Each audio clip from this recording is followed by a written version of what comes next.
감사합니다. 오늘 요한복음 12장 20절부터 26절까지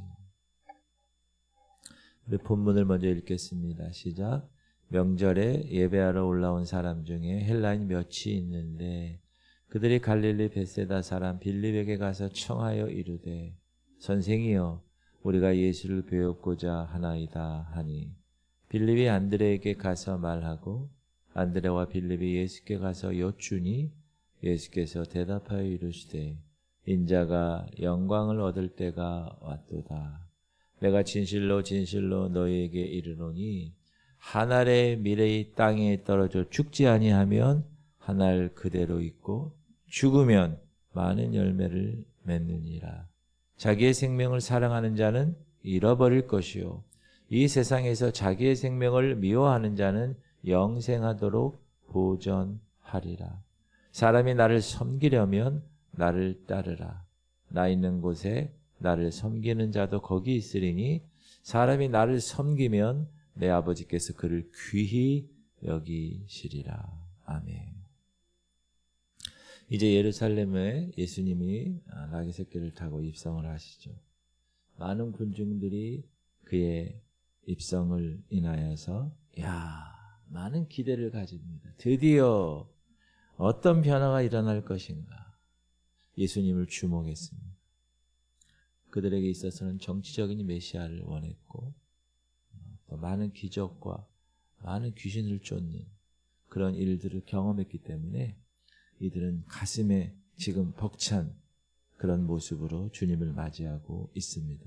그런데 예루살렘에 입성하신 예수님은 당장에 어떤 변화를 바라는 이 군중들에게 아무런 흥미나 아무런 생각을 주지 못했습니다. 오히려 오늘 보니까 그들이 상상하지도 못하는 말씀, 미랄의 비유를 말씀하심으로 오히려 그들을 실망시키셨습니다.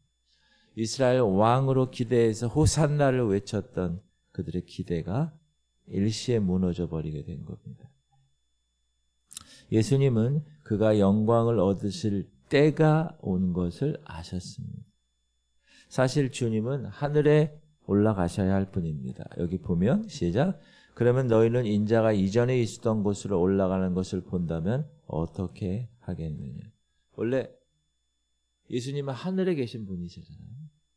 그분이 이 땅에 이제 우리의 죄 문제를 해결하시기 위해서 오신 건데 이전에 있던 곳 바로 하늘에 계셔 올라가셔야 할 분인데 이처럼 예수님은 영광을 얻으시는 길을 이 땅에서 취하고자 하셨는데 그 방법에 우리가 알다시피 죽으시고 고난을 받으시는 것이었다. 그 방법은. 그래서 사람의 모양으로 나타나사 자기를 낮추시고 죽기까지 복종하셨으니 곧 십자가에 죽으십니다. 이렇게 십자가에 하나님 아버지의 뜻을 따라 순종해서 죽기까지 복종하셔서 죽으심으로 말미암아 이러므로 하나님이 그를 지극히 높여 모든 이름 위에 뛰어난 이름을 주사 하늘에 있는 자들과 땅에 있는 자들과 땅 아래에 있는 자들로 모든 무릎을 예수의 이름에 꿇게 하시고 모든 입으로 예수 그리스도를 주라 시인하여 하나님 아버지께 영광을 돌리게 하셨느니라. 예수님은 그의 십자가의 죽으심의 고난만 보신 게 아니라 그 뒤에 아버지 하나님이 주실 말할 수 없는 영광까지도 바라보신 것입니다. 그리고 예수님은 한 알의 밀이 땅에 떨어져 죽지 아니하면 많은 열매를 맺을 수 없다. 오늘 24절에 시작. 내가 진실로 진실로 너희에게 이르노니 한 알의 밀이 땅에 떨어져 죽지 아니하면 한 알 그대로 있고 죽으면 많은 열매를 맺느니. 이게 자연의 법칙이죠. 여러분 씨앗이 봄에 우리가 심잖아요. 근데 그 씨앗이 심어서 죽어야 거기서 싹이 나고 거기서 나중에 똑같은 열매를 맺는 것을 우리는 알고 있습니다. 만약에 그냥 씨앗이 심겨지지 아니하고 책상 위에 그냥 이렇게 있다. 그러면 그대로 있는 거죠. 한 알 그대로. 열매를 맺으려면 그 씨앗 자체가 땅에 심겨져야 되고 죽어야 됩니다. 그 자신의 생명을 죽이는 것, 예수 그리스도가 얘기하시는 거예요. 자신이 썩고 온전히 희생하기 때문에 열매가 맺는. 그리고 나서 예수님은 이 말씀을 하시고 즉시 그 말씀에 대한 해석을 해주셨는데 시작. 자기의 생명을 사랑하는 자는 잃어버릴 것이요 이 세상에서 자기의 생명을 미워하는 자는 영생하도록 보존하리라. 여기에는 두 가지 뜻이 있습니다. 하나는 예수님의 죽으심을 의미하는 것입니다. 여기서 자기 생명이라고 말씀하신 그 생명은 인간의 육신적인 생명을 말합니다. 혼을 얘기하죠. 푸시인데 자연적 생명을 이야기합니다. 근데 오늘 그 자기의 생명 말고 영생하도록 보존하리라고 한 생명이 있습니다. 이것은 조에라고 합니다. 조에. 영원한 생명. 이 생명은 주님께 받은 영원한 생명. 그래서 예수님은 자신의 육신적인 생명을 버리시는 일을 하늘의 밀이 땅에 떨어지는 것으로 비유하신 것입니다. 그리고 아까 25절의 말씀의 두 번째 뜻은 뭐냐면 참 생명을 얻는 태도를 말합니다. 모든 그리스도인들이 참 생명을 얻는 태도, 그게 뭔가 섬기는 거라는 거예요. 섬기는 생활. 사람이 나를 섬기려면 나를 따르라 말씀하시죠. 시작. 사람이 나를 섬기려면 나를 따르라. 나 있는 곳에 나를 섬기는 자도 거기 있으리니 사람이 나를 섬기면 내 아버지께서 그를 귀히 여기시리라. 주님을 따르는 생활은 어려운 생활이 아니에요. 그게 뭘까? 섬기는 생활이에요. 근데 이 생활이야말로 영원한 생명을 얻는 생활이다. 그런데 이 영원한 생명을 얻기 위해서는 나의 육신적인 생명을 버려야 한다. 하늘의 미랄죠. 그리고 그렇게 말씀하신 예수님이 그렇게 본을 보이셨어요. 자기 자신. 십자가에서 육의 생명을 버리고 하나님의 영원한 조에 영생하도록 보존하리라고 하신 그 생명을 우리에게 허락하신 것입니다. 그러니까 이 생활은 육신을 죽이는, 죄에 대하여 죽는 생활을 이야기합니다. 시작. 이와 같이 너희도 너희 자신을 죄에 대하여는 죽은 자요 그리스도 예수 안에서 하나님께 대하여는 살아있는 자로 여길지어다. 여기는 게 중요하다고 그랬죠, 제가. 그러니까 여러분은 이제 나의 옛 사람은 죽었어 이렇게 여기셔야 돼요. 그 사실 그대로. 죽었나? 아니, 여기셔야 돼요. 그리고 옛 습관을 잘라내셔야 됩니다. 이 생활은 육신의 일을 벗어버리고 영의 일을 쫓는 생활을 말합니다. 시작.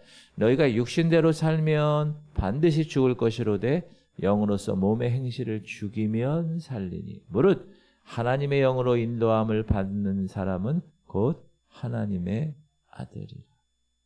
그래서 하나님의 영 성령으로 인도함 받는 거 너무 중요하다. 우리가 어제 오후 예배 때 양자됨, 그렇죠? 아들됨에 관해서 공부했는데 하나님의 아들이 되었다는 그 하나님의 아들은 예수님밖에 없지만 하나님은 그 예수님을 통하여서 많은 자녀들을 갖기를 원하셨습니다. 그리고 우리가 그렇게 됐잖아요. 그러니까 하나님의 아들의 양자됨, 그 놀라운 특권을 우리는 꼭 잊지 말고 그 특권대로 살아가야 됩니다. 그것의 핵심은 뭐냐? 옛 생활을 벗어버립니다. 옛 습관을 벗어버립니다. 달라져야 돼요. 저분이 교회 다닌다는데, 저분이 구원받았다는데, 저분이 직분을 받았다는데 달라진 게 없다. 달라져요. 뭔가 달라. 처음 보던 사람이 갑자기 교회에 와서 하나님의 삶으로 변화되는 모습. 세상적인 쾌락을 따라다니는 그런 모습에서 갑자기 하나님 말씀대로 순종하려는 모습. 이런 변화된 모습. 자, 이렇게 육신의 일을 버리고 영을 쫓는 생활을 하고 주님을 섬기는 그런 삶을 하게 되면 축복이 있는데, 자 26절 시작. 사람이 나를 섬기려면 나를 따르라. 이 말씀을 우리 신앙의 거울로 삼아야 하는데, 주님을 섬긴다는 것과 주님을 믿는다는 말은 같은 말입니다. 그러니까 여러분, 내가 예수 믿어, 그건 주님을 섬긴다는 뜻이에요. 만약에 그를 믿으면서 섬기지 않으면 그 사람의 믿음은 증명될 수가 없는 것입니다. 성경은 주님을 섬기는 그리스도인들이라면 그들의 태도에 관해서 여러 가지로 교훈해 주고 있는데, 로마서 시작. 부지런히 게으르지 말고 열심을 품고 주를 섬기라. 주를 섬길 때 여러분 부지런히 섬기세요. 부지런히 섬기세요. 그리고 히브리서에는 그러므로 우리가 흔들리지 않는 나라를 받았은즉, 하늘의 나라잖아요. 즉 은혜를 받자 이로 말미암아 경건함과 두려움으로 하나님을 기쁘시게 섬길지니. 무엇으로? 경건함과 두려움으로. 아까는 부지런하게 경건함과 두려움. 그래서 매 예배 때마다 나와 하나님의 거룩한 자의 모습으로 서고, 또 말씀과 기도와 성령 충만의 삶을 경건과 두려움으로 부지런히 하는 것입니다. 로마서 이로써 그리스도를 섬기는 자는 하나님을 기쁘시게 하며 사람에게도 칭찬받느니라. 어떤 분 교회만 나온다고 그래요. 근데 남편이나 가족들에게는 칭찬받지 않아. 그거는 문제가 있어요. 예수 그리스도를 정말 제대로 섬기는 사람은 가족과 그 주변의 모든 사람들에게도 칭찬을 받는 사람입니다. 아, 그렇구나. 아, 역시 그렇구나. 달라. 이렇게 보여줘야 돼요. 아유, 저는 교회만 다니고 말이야. 집안일은 아무것도 안. 여러분, 집안일 잘하셔야 됩니다. 주부는. 아셨죠? 특히 믿지 않는 남편, 좀 교회에 나오지 않는 좀 비판 의식이 있는 이런 남편한테는 더 잘해야 돼요. 더 잘하세요?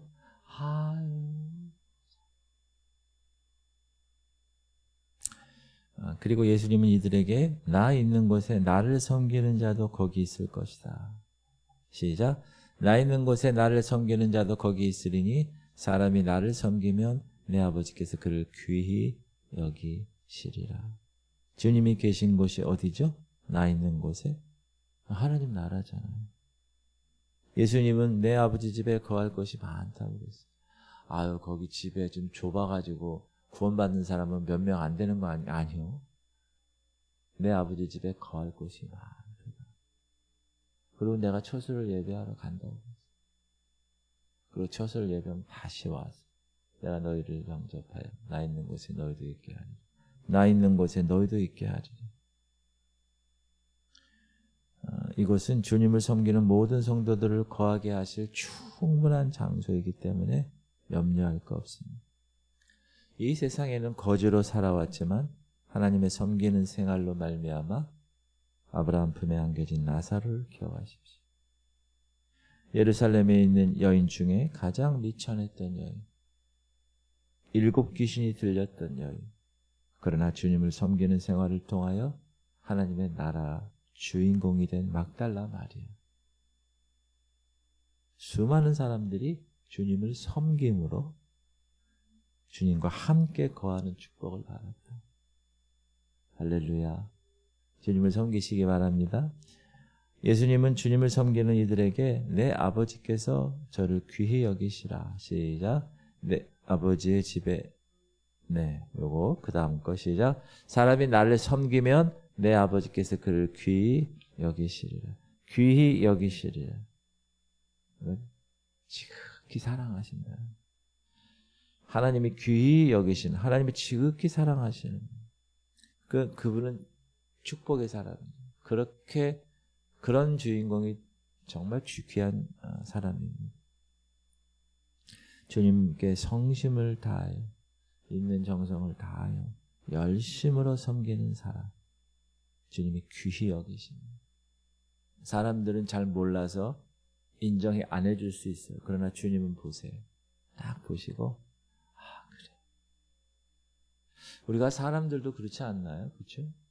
자기와 관계가 좋은 사람들은 다 잘 챙기고 잘 귀히 여기잖아요. 마찬가지입니다.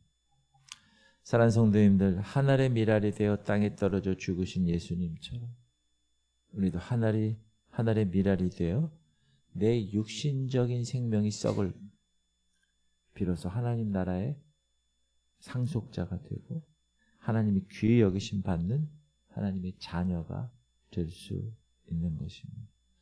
밀이 땅에서 썩듯이 미랄이 여러분의 육신적인 것들이 다 썩어지고 영적인 것으로 인하여 열매로 주님을 섬기시는 생애를 보내시는 그리스도인들이 되시기를 주님의 이름으로 축복합니다.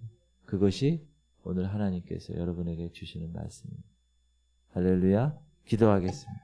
주님, 우리 성도들 하늘의 미랄이 되게 하시고 우리가 알고 있듯이 죄에 대하여 죽는 생활을 하게 하시옵소서. 주님, 우리 성도들이 하나님 섬기는 삶, 섬기는 것 부지런히 경건하게